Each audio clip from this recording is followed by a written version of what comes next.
Thank you for your cooperation. Finally, can I see some proof of identification? Yes. Is a driver's license okay?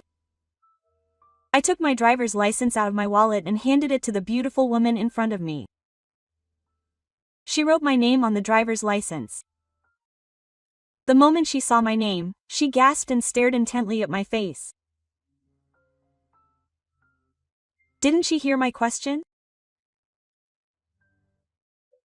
She muttered in a trembling voice, "I've wanted to see you for a long, long time." Huh? I could only be perplexed by the tears in her eyes. Who would have thought that this encounter would change my life, which had stopped, once again in a big way? Little did I know at the time. My name is Tachibana Ryohei. Once a high school player who was attracting attention from professionals and excited the crowd at Koshien, now I'm a professional salaryman who is called a window employee and has no hope of dying. Ever since I lost my dream and light that day, my world has completely changed. I'm sorry, Tachibana Senpai. It's about this B2B marketing matter, my junior Sato calls out to me apologetically. Before I could open my mouth, a loud voice interrupted from the side. Hey Sato, it's a waste of time to ask such a hopeless guy. Ask me. My boss, Yamada, says this to me. Why yes. I'm sorry, Manager Yamada. My colleagues around me are just watching from a distance. Some of them gossip behind my back, saying things like, he used to be a promising baseball player, but he's fallen so far down. Let them say whatever they want. I don't feel anything anymore. I've left behind all my hot feelings and feelings of regret on that summer day. If I can just quietly end my days without anyone interfering, that's all I need. That's what I thought. I'm used to Yamada's sarcasm and my colleagues' whispers. I empty my mind, do my work, and leave the office when the training bell rings. That's my daily routine. I'm tired again today. Feeling gloomy, I walk slowly down the night street. The light from a vending machine a short distance from my apartment dimly appears. Should I have some coffee? I searched my pockets and tried to put the 100 yen coin I was clutching into the soy milk spout. That's when it happened. My fingertips slipped and a hard sound bounced off the ground. Ah, the light karakoran sound was sucked into the darkness under the vending machine. This is the worst. I knelt on the ground and peered under the vending machine. I'd barely been able to see out of my right eye for 15 years. Searching for coins in the dark with just my left eye was a pain. Where is it? Did it go into the square where it was harder to see?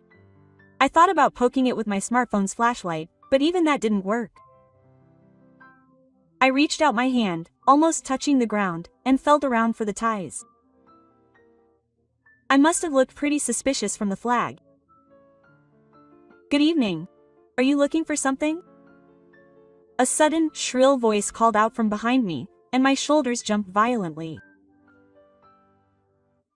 I turned around in a hurry, and there stood a single uncle in uniform with a slightly suspicious expression on his face.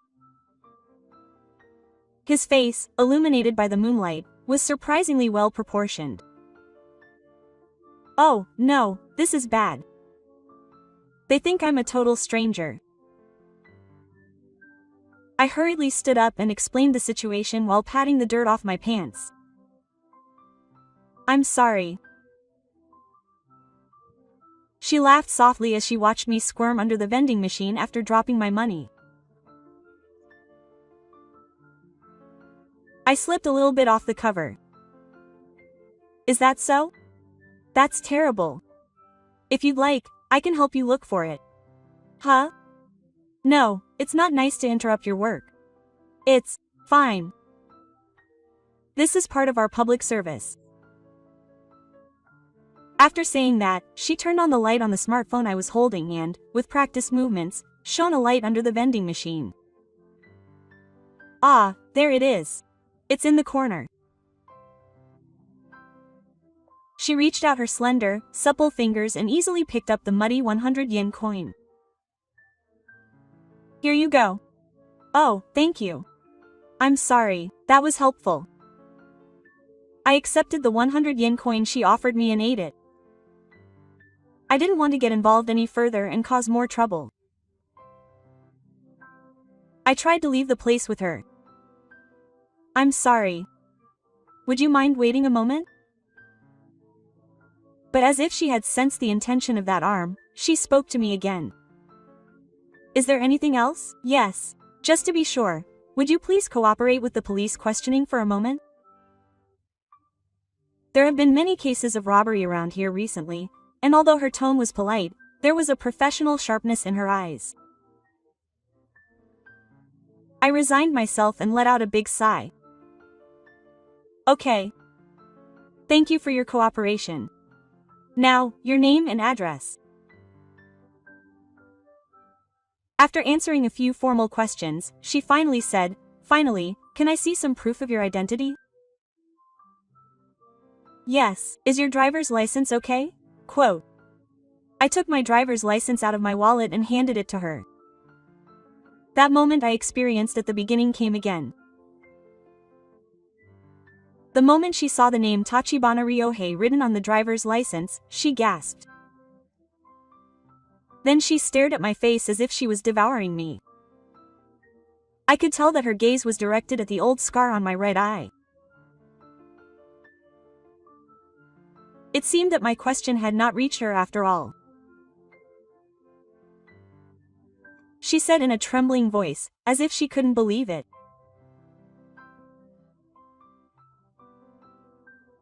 Oh, no way, excuse me, but that right eye, could it be the flooded river from 15 years ago on the day of the typhoon? Why did I say that? I stare at the beautiful woman in front of me, speechless. There shouldn't be many people who know about my past. Why did I say that? When I ask her, she clenches her driver's license in her hand and her emotions melt away. The next moment, she grabs my hand tightly. What's the trap? I've wanted to see you for a long, long time. Huh? Her voice is so earnest, like she's about to cry. I can't help but stare back at her face. It was you after all. Tachibana Taira. Well, what do you remember? About the girl you saved 15 years ago. At those words, the gears that had stopped in my head start turning with a rusty sound. The flow of school, the girl's scream, and the white ceiling of the hospital after losing everything. You. Yes. The girl you saved back then is me. I'm Sakurai Ami. The beautiful woman in front of me is the girl I saved in exchange for my life 15 years ago. I could only stand there, stunned by the unbelievable truth. No way, this is what I've always wanted to thank you for. But she looked down and began to tell me about what happened back then.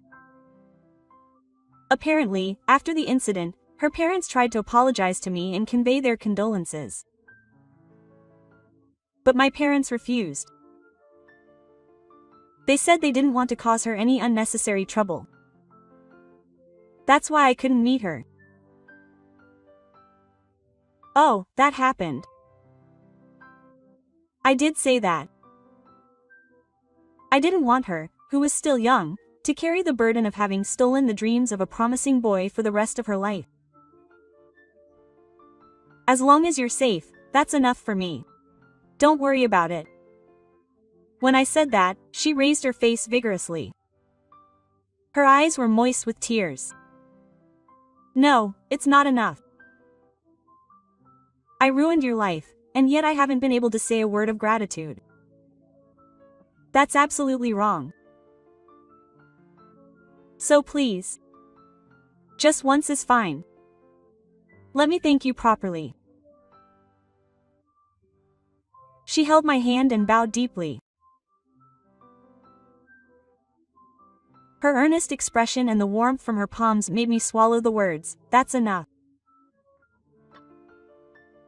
Okay, I understand, so open your face.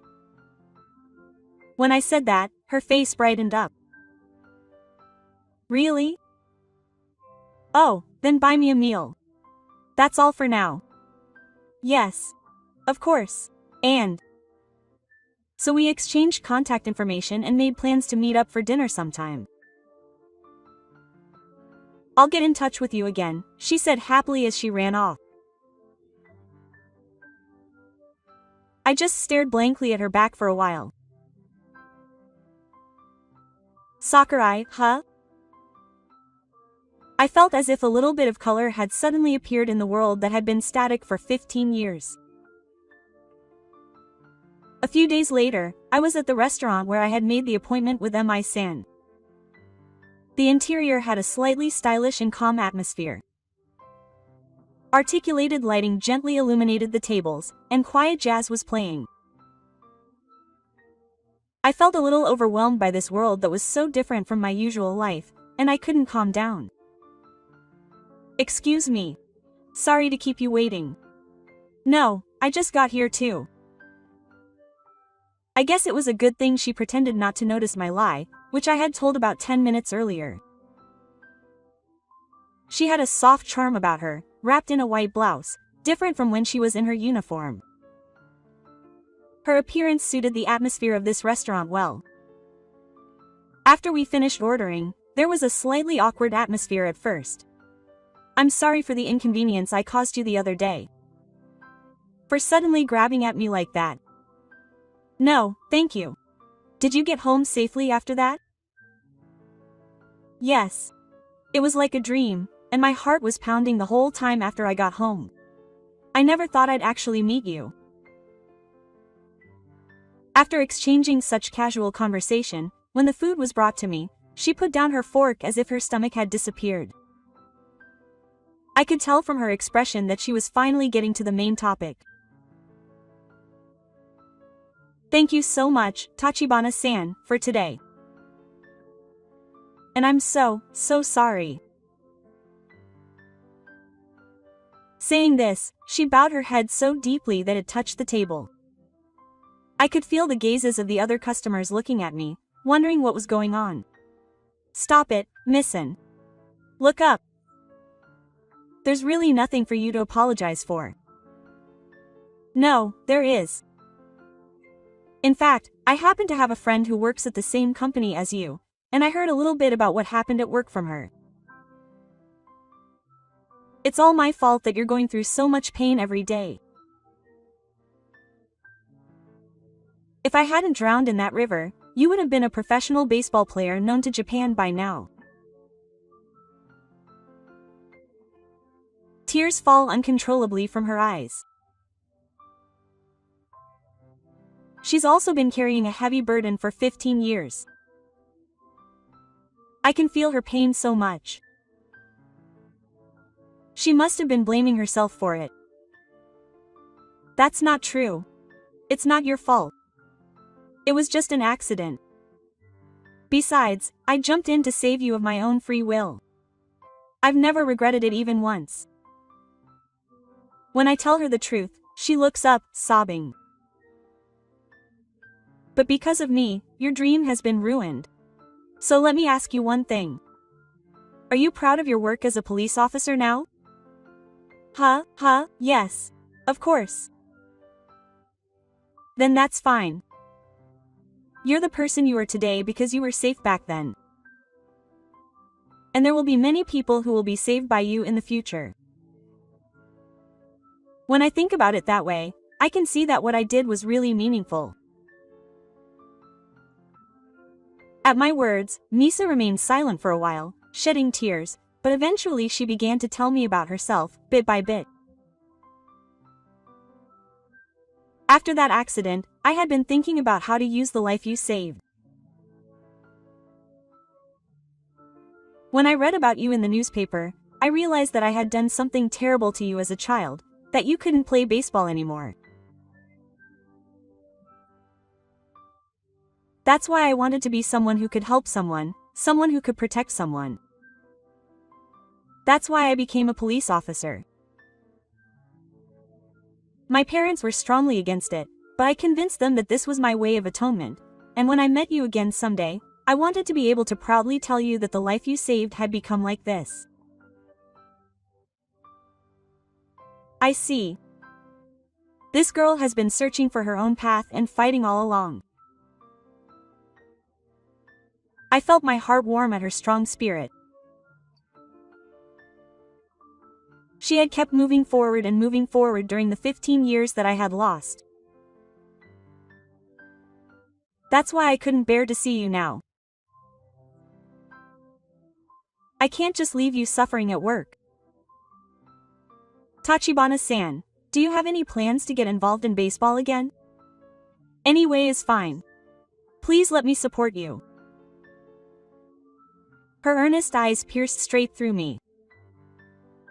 That purity was too dazzling for me right now. I tried to escape from those eyes by smiling fakely and wiping the water from my glass from my mouth. Thank you. But it's really okay. My current job is stable, for whatever reason, and peace is the best. Besides, that was 15 years ago. I'm completely done with baseball. It was a lie. I haven't forgotten about it for a single day. There was no way I could forget it. The real reason I'm running away from baseball. It's not something nice that I can tell the girl in front of me. It's that person's fault that I left baseball. My father, Tachibana Tashi. He was a star player in the professional baseball league. To me, my father was an absolute presence, but at the same time, he was a wall that I had to overcome. Ever since I was old enough to remember, I'd always seen him as the son of that Tachibana player. But I still loved baseball. I wanted to surpass my father. I wanted to be recognized as just another Tachibana player. With that single-minded desire, I kept swinging the bat even when my friends were playing.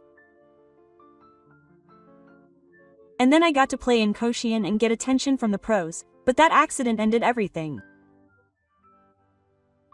A white room filled with the smell of a hospital disinfectant station. That silence after the doctor told me that the damage to the 4 senses in my right eye was so severe that my vision as an athlete was hopeless. My father appeared there and didn't say a single word of comfort. He just smeared mud on my face and made me hopeful. You're not my son anymore. His cold eyes were filled with disappointment and caution as if he were looking at trash. From that day on, our father-son relationship was completely severed. I ran away. Because anything I did with baseball brought back vivid memories of that day's despair and my father's presence. Tachibana-san, are you okay? Her worried voice brought me back to reality. Oh, no, it's nothing. Anyway, you don't have to worry about me anymore.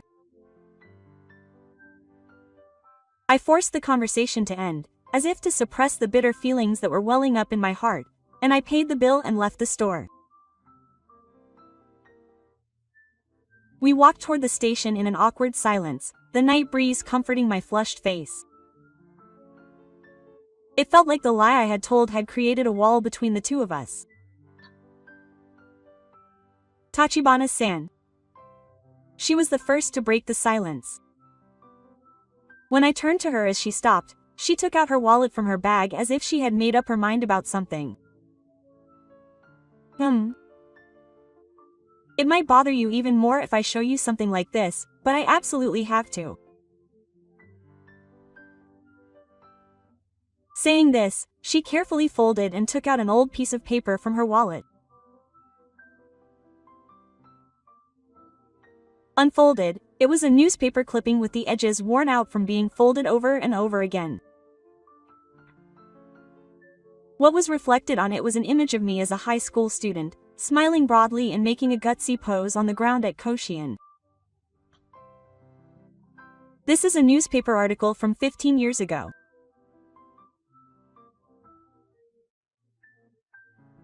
When you hit a farewell home run at Koshian, she said with a shy look on her face, I knew about you after the accident, so I always carried this in my wallet like a talisman.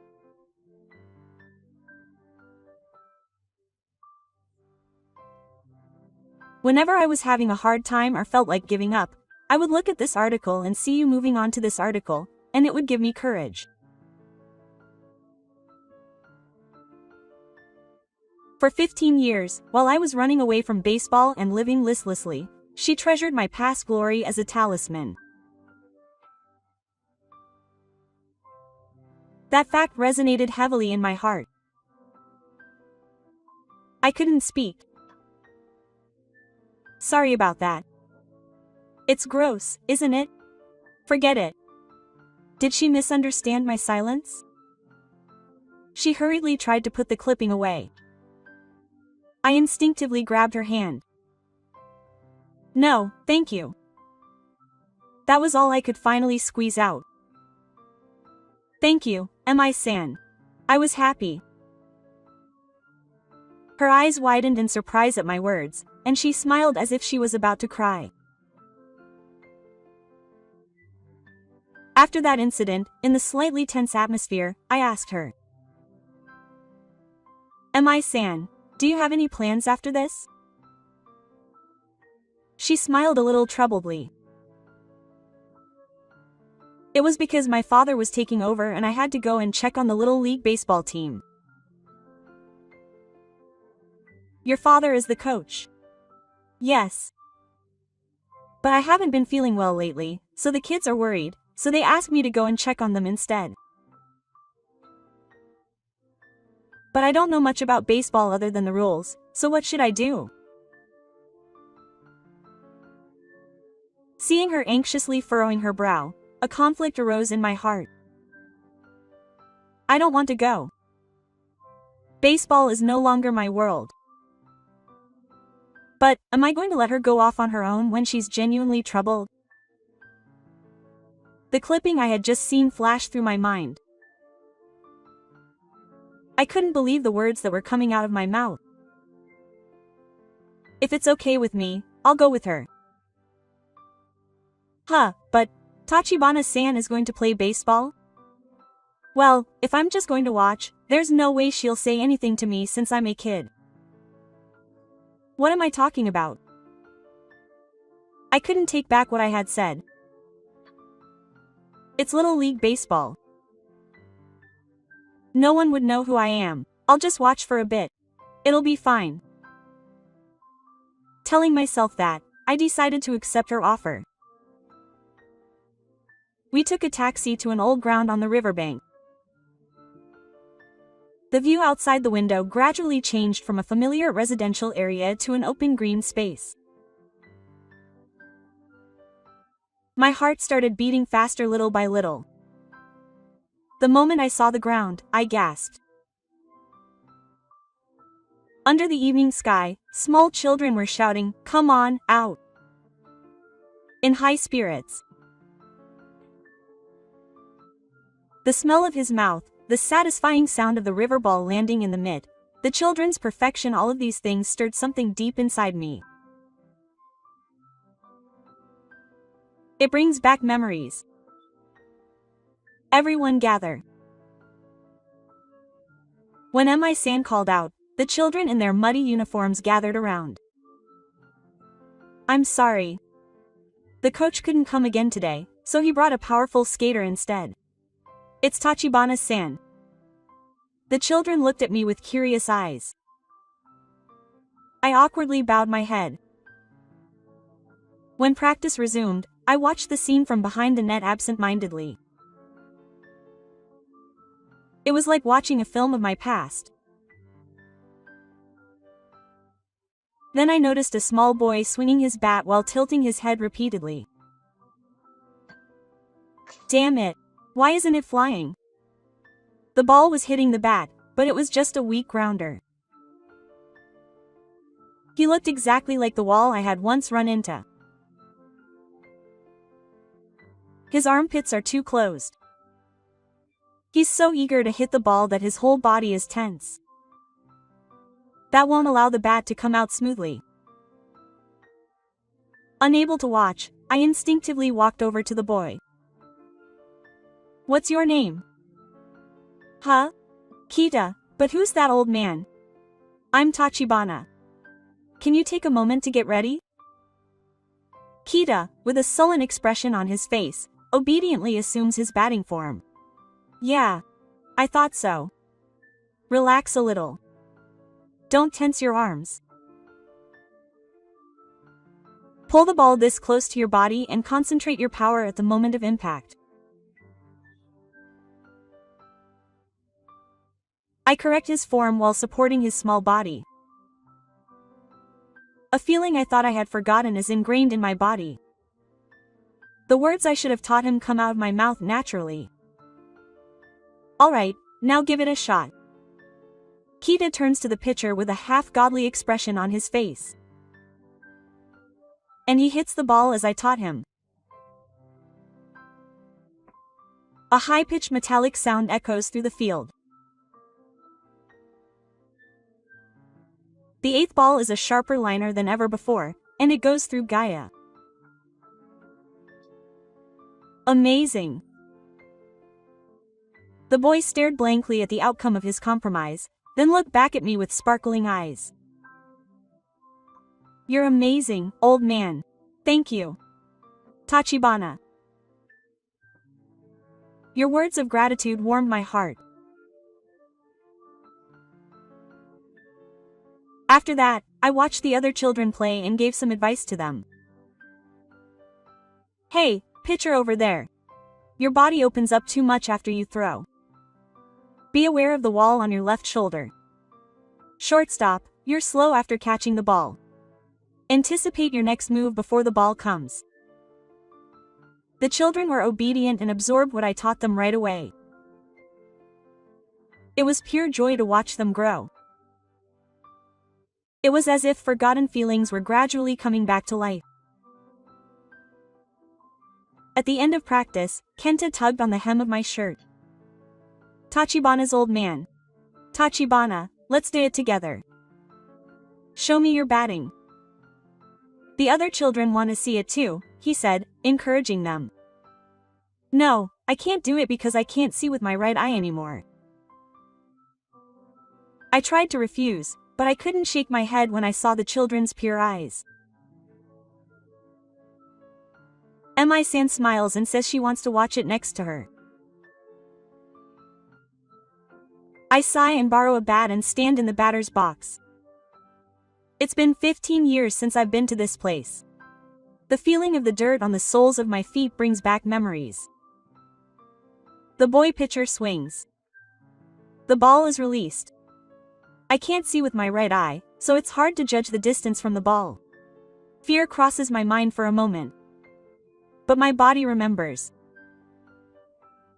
The feeling I had that day, when I had swung the bat tens of thousands, hundreds of thousands of times, subconsciously swung the bat.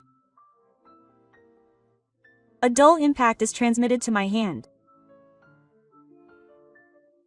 The ball soars high into the evening sky with a trajectory that seems to suck you in.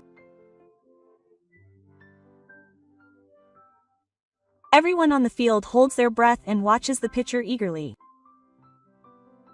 The ball easily clears the fence. It's a home run. After a short pause, the children's deafening applause echoes. Mi-san covers her mouth with eyes that look as if she's seeing something unbelievable. But I was the one who was most surprised. Can I still touch it? Does my body still remember baseball? I thought those 15 years were a waste. That all that hellish training, all that sweat and tears, all that was lost in an accident. But it wasn't. My efforts were definitely engraved in this body and soul. That fact brought up all sorts of thoughts and blurred my vision. I gently wiped away my tears so that the children wouldn't notice. From that day on, I ended up coaching the team as acting manager until Missin's father returned to work. At first, I was hesitant, but the children calling me their manager gave me the push I needed. I worked at the company during the week and got covered in mud on the field on the weekends. Once I started living like that, little by little, my heart began to change. I stopped having trouble waking up in the morning. Even when Director Yamada said mean things to me at work, I could laugh it off, thinking to myself that I was much more fulfilled than he was. I felt like the world I had been living in was gradually regaining its color. More than anything, I enjoyed watching the children grow. One day during fielding practice, Kenta jumped to catch a batted ball and slipped, causing him to fall over in an unnatural position. I rushed over to Kenta. Kenta was clutching his ankle and his face was distorted. Tears quickly welled up in his eyes. "Are you okay, Kenta?" Missin came running over with a first aid kit. Fortunately, there didn't seem to be any abnormalities in the bone. It was probably just a sprain. But tears welled up in Kenta's eyes and he started to leak. It was scary. The children around him were watching from a distance, worried. I sat down next to Kenta and stroked his head. "Yeah, it was scary, wasn't it?" I gently traced my right eye with my finger. I also had a serious injury a long time ago. I was told I would never be able to play baseball again. At that time, everything went dark in front of my eyes. The children who used to cry silently every night because they were scared, in pain, and frustrated were now listening to me with serious faces. But because I've been injured, I understand pain, so there are some things I can understand. I can become someone who can understand other people's pain. People who can understand other people's pain can become strong and kind people. So it may be tough now, but this experience will never be in vain. At my words, Kita sobbed but nodded. "Good, you did a great job. Take a break for today." As I carried Kita to the bench on my back, the other children came running over.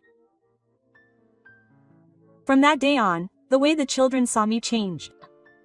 From a skidder who was just good at baseball to a coach they respected from the bottom of their hearts. That was the moment a strong bond was born between me and the children. Those fulfilling days continued. One weekend during practice, 7 black luxury cars quietly pulled up at the entrance to the field. I gasped when I saw the man who got out of the intimidating car. The tense atmosphere of the field froze in an instant, as if he had brought a cold breeze with him. "Why is Dad here?" Tachibana Tsuyoshi, my father, slowly walked towards me, exuding a cold aura. Next to him was a stranger. The man was wearing the uniform of the Tokyo Black Sox, a competitive club team. The children stopped moving when they noticed him. Everyone was overwhelmed by the unsightly aura he exuded. His low voice made both soldiers' blood run hot. "I heard you were selling oil in a place like this. When I came to see you, you were acting so shamelessly. Stop it right now. It disgraces my honor that a worthless person like you is involved in baseball. You are a disgrace to the Tachibana family." The harsh words pierced my chest like a stab wound. I had finally found my place. I had finally found the joy of living. Is this man trying to take that away again so easily? I will show you ragtag bunch what real coaching is. Coach Pseudo. When my father called out to the man next to him, the man called Pseudo took a step forward. I have heard from Mr. Tachibana. Are you guys raw gems of talent? Coach Pseudo said this and had the children do some drills. His instruction was precise and theoretical. But there was no fun in it at all. It was cold coaching, like assembling a machine. This is ridiculous. You have no basics at all. Especially you. Coach Pseudo pointed at Kita. You seem to have some talent, but in an environment like this, you're a treasure. How about you come join my team? I'll teach you real baseball. Kita nodded at Coach Pseudo's words. That's right. Was your name Kita? Coach Pseudo's team is at the national level. You, who's talented, should go there. There's no point in smoldering under such a worthless loser. My father is trying to poach the player I've trained and nurtured right in front of me. It was the ultimate humiliation. But Kita looked straight at Coach Pseudo and my father and shook his head clearly. No, what? My only coach is Coach Tachibana. The coach taught me the joy of baseball. I don't want to play your boring baseball either. Kita's words made my father's face twist in anger. Is this it again? Will I never be able to escape from this guy? As I bit my lip and couldn't say anything back, a person stood before me. Please wait. It's Missin. She trembles but faces my father with a dignified attitude. Tachibana-san is coaching these kids hard every day. It's not embarrassing. That's right. The coach taught us the joy of baseball. Following Kita, the other children also spoke up one after another. The children are supporting me. Their voices are gradually melting my frozen heart. It's funny to think that my own son rejected me and even my own children are making fun of me. My father said in a voice that seemed to suppress his anger. His reputation was completely ruined. If you're going to say that, prove it with your ability. Ryohei. Hey, have that ragtag team play a game against Coach Pseudo's Black Sox. If you win, do as you like. But if you lose, you're never allowed to be involved in baseball again. Sounds good. Isn't that opponent a national level team?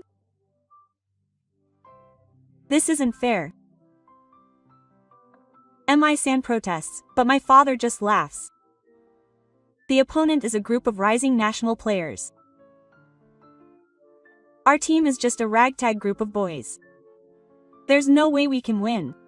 It was like a fight between adults and children. But before I could answer, the children shouted, I'll do it. I'll do it. I'll definitely win. Those straight eyes. My irreplaceable friends who were willing to take on a reckless battle for me. I looked around at everyone's faces one by one. Kita, the other children, and Missin, who believed in me.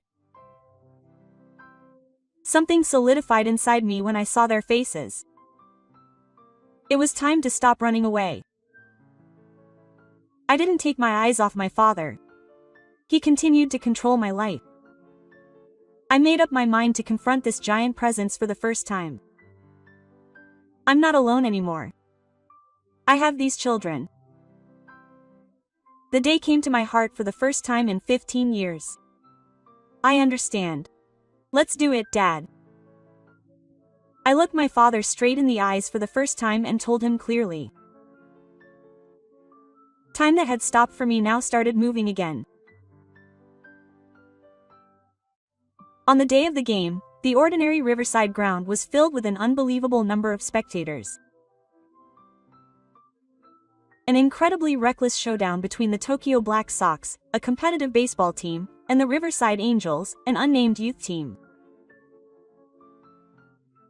The rumor spread, and many local baseball fans and even gossip-loving media outlets flocked to the stadium. Amid the murmur, no one doubted that the Black Sox would win by a landslide. Many of them looked at us as if we were wild horses watching a public execution. Are you guys nervous? Before the game, as I assembled the engine, I looked around at the kids, who all had terrified expressions on their faces. Yeah. I've seen those guys in the magazines, with their hearts about to jump out of their chests. Oh, I see. Me too. I'm super nervous. I can feel my legs shaking. If I'm being honest, the kids' faces softened a little. Listen, they're a superior team. Come at them with all your might, thinking they're a good opponent. But don't forget one thing. Baseball is meant to be enjoyed. The sweat you've shed this past month won't lie. Trust in the practice you've put in up until now, and let's all enjoy this game together. The kids' determined cheers echoed through the blue sky. The siren sounds to signal the start of the game. As expected, the game progresses at the Black Sox's pace, with sharp hits that rival those of professionals. Their defense is impeccable, with no gaps. Each and every play clearly demonstrates the difference in level between us and them. As the scoreboard gradually shows the difference in the score, voices can be heard from the stands saying that it's no contest after all. However, the children on my team, the Riverside Angels, also desperately fight back. They jump for the ball while covered in mud, and cheer for their teammates while shouting hoarsely.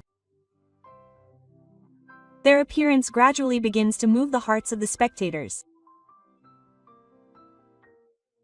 As the game approaches the middle, I notice suspicious movements by the opposing team. Something's wrong. Every time our catcher gives a sign, the runner on third base moves unnaturally. And they seem to be reading our distribution in a funny way. It's sign stealing. It's definitely not a commendable tactic in youth baseball. They'll do anything to win. I can see how Coach Sudo is doing things. I see. But there's a big hole in your methods. That's because you only see the players as pawns. I called time and gathered the players on the mound. Are you getting a little tired? But this is where we have to hold on. Big beads of sweat glisten on the children's corpses. They're out of breath. The other team is stealing our signs. The children react with a sigh. What, seriously? They're going to get hit right away. But don't you think we can use that to our advantage? I grinned and gave the children a plan. It was a bold plan that would only work if we had a relationship of trust, using the other team's signs to our advantage. The players were surprised, but their eyes sparkled, and they nodded vigorously, trusting me. Play resumed. 1 out, runner on third base. The other team's runner on third base gave another sign, and the batter grinned. He knew Kyushu would be coming soon. Our catcher made a gesture to demand a low, outside fastball, just as the sign said. But the pitcher threw a completely different ball, a high, inside hook.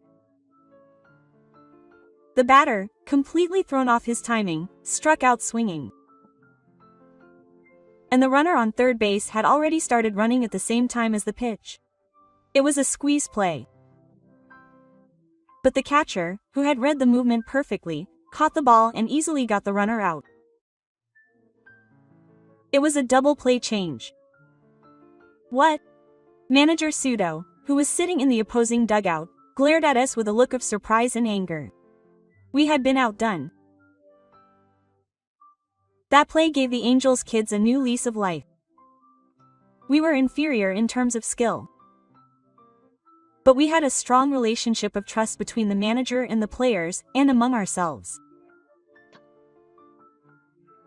Armed with that bond, we began to fight on equal terms with the superior team. The atmosphere in the stands had also clearly changed.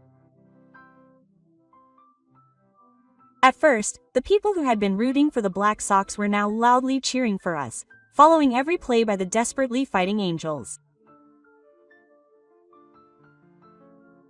And the score in the final inning of destiny was 3-2. We were leading by 1 point, 2 outs, no runners. Just one more out. If we had struck out one more batter, we would have achieved a miraculous victory. Everyone on the field stared at the pitcher's pitch with a sigh of relief.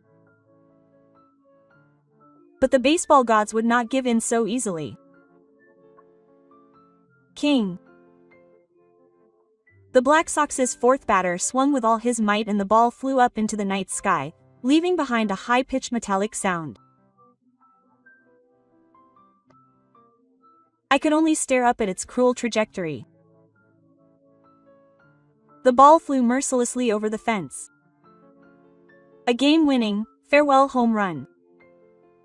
At that moment, our summer was over. Silence.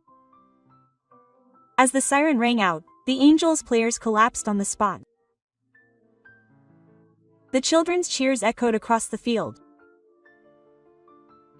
"I'm sorry, Coach." Because of us, Kita ran up to me, sobbing. The other children gathered around me one after another, crying loudly. It was because of my error. If only I had hit the ball harder. My heart felt like it was going to burst at the voices blaming themselves. I gently embraced each of those children. Don't apologize. Look up. My voice may have been shaking. It was the best game. You guys fought bravely until the end without giving up. Kita, that double play in the middle of the game. It was because of you that we succeeded. Tanaka, if it weren't for your diving catch, the game would have been over long ago. The result was a loss. But everyone who watched the game today knows how hard you guys tried. You are my pride. As I fought back tears and desperately tried to smile, the children around me continued to cry even louder. Seeing this, the audience gave me a much warmer and louder applause than they would have given to the victorious Black Sox. After the game, my father walked up to me after I had finished lining up. There was no emotion on his face. A promise is a promise. You must never get involved with baseball again. Get off that field right now. Just your presence taints baseball. Before I could say anything back, an unexpected voice rang out. Please wait. A hoarse voice came from the microphone set up on the field. When we saw the owner of the voice, both Misson and I gasped. Coach, Dad, why are you here? It was Misson's father, the original manager of the Angels. He was supposed to be sick, but he stood in front of the microphone, leaning on Misson's shoulder. Everyone, a great coach is about to leave this field. But before that, there's something I want you all to know. Everyone in the stadium is watching him.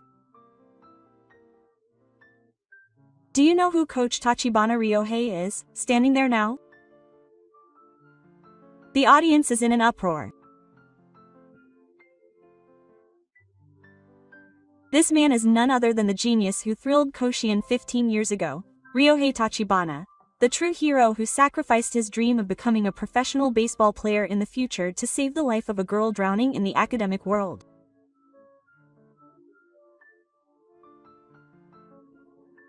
At those words, the venue fell silent as if a tombstone had been dropped, and the next moment, an explosion of excitement erupted. That Tachibana from back then, you're kidding me, right? People took out their smartphones and started searching for old news. And when they realized it was true, they called my name even louder. My father stood there, stunned. The applause from the audience was directed at me and the angel's children. My father's hidden side.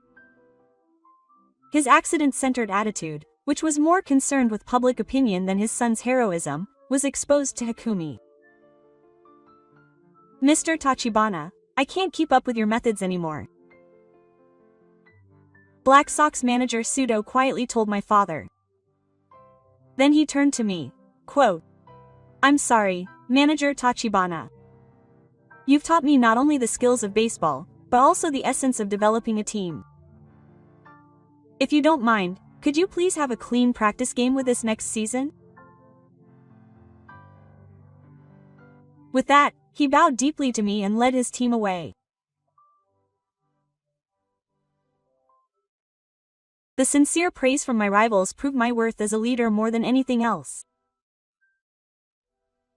Having lost even my only ally, and exposed to the cold stares of the audience, my father, isolated, simply threw back the ball without saying a word. Just before leaving the field, my father looked back for a moment. What he saw was me, surrounded by my children, supported by my parents, and proudly shedding tears. What did he think of seeing his son gain trust and respect as a person, not for his victories or fame?